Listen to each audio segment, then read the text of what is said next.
కావచ్చు, రోడ్లపై కావచ్చు, ఖాళీగా ఉండే ఏరియాల్లో అయితే ఇంకా ఎక్కువే. ఈ మధ్య సిటీలో వెహికల్ చోరీ కేసులు భారీగా నమోదవుతున్నాయి. జస్ట్ కళ్లు మూసి తెరిచేలోపు వెహికల్ మాయం చేసే గరానా దొంగలు హైదరాబాద్ లో బోలెడు మంది. కాస్త కేర్ తీసుకుంటే దొంగల బారి నుంచి వెహికల్స్ ను రక్షించుకోవచ్చంటున్నారు ఎక్స్పర్ట్స్.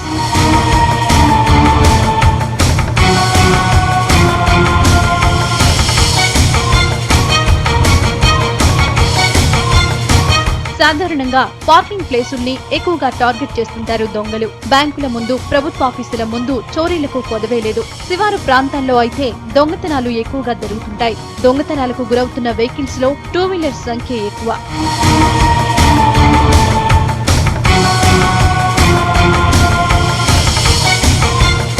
భాగ్యనగరంలో పెరుగుతున్న వాహనాల సంఖ్యతో పాటు చోరీల సంఖ్య కూడా అదే రేంజ్ లో పెరుగుతోంది.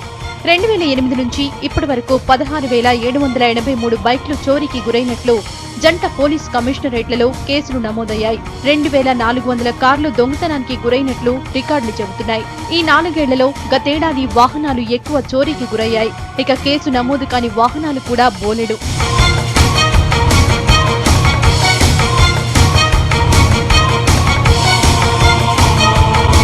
అయితే కాస్త టెక్నికల్ రూట్ ఫాలో అయితే వాహనాలను ఎత్తుకెళ్లిన వారి భరతం పట్టొచ్చంటున్నారు ఎక్స్పర్ట్స్.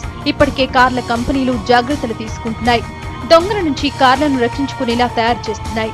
మార్కెట్లో లేటెస్ట్ టెక్నాలజీ రెడీగా ఉంది. కారు ఏ రూట్ లో వెళ్తుంది, ఎన్ని కిలోమీటర్లు వెళ్లింది వంటి వివరాలు రూట్ గాడ్జెట్ ద్వారా కనుక్కోవచ్చు. దాన్ని ట్రేస్ చేస్తే కారుని ఎత్తుకెళ్లిన దొంగను ఈజీగా పట్టుకునే ఛాన్స్ ఉంది. దీన్ని కారులో ఆన్ చేసి ఉంచి మన దగ్గర ఓ మెషిన్ ని ఆన్ చేస్తే వివరాలు ఇట్టే తెలిసిపోతాయి.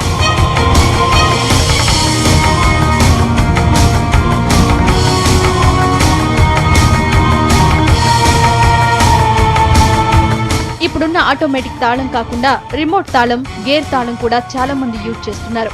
దీన్ని రిమోట్ ద్వారా కాకుండా వేరే ఎలా తీసినా పెద్ద సౌండ్ వస్తుంది. ఇక కారు గేర్ లో ఉన్నప్పుడు గేర్ తాళం వేస్తే కారును చోరీ చేసే ఛాన్సే లేదంటున్నారు. కారు కిటికీలన్నీ మూసేసాకే తాళం వేయడం, ఎలక్ట్రానిక్ ఫ్యూజ్, కాయిల్, వైర్ పూర్తిగా తీసేయడం బెస్ట్ అంటున్నారు. ఇలా చేస్తే వాహనాలు చోరీకి గురి కాకుండా జాగ్రత్త పడొచ్చంటున్నారు. ఎక్కడైనా పార్కింగ్ చేసే ముందు సిబ్బందికి ఇవ్వకుండా దగ్గరుండి వాహనాలు పార్క్ చేసుకోవడం బెస్ట్ ఆప్షన్ అని చెబుతున్నారు.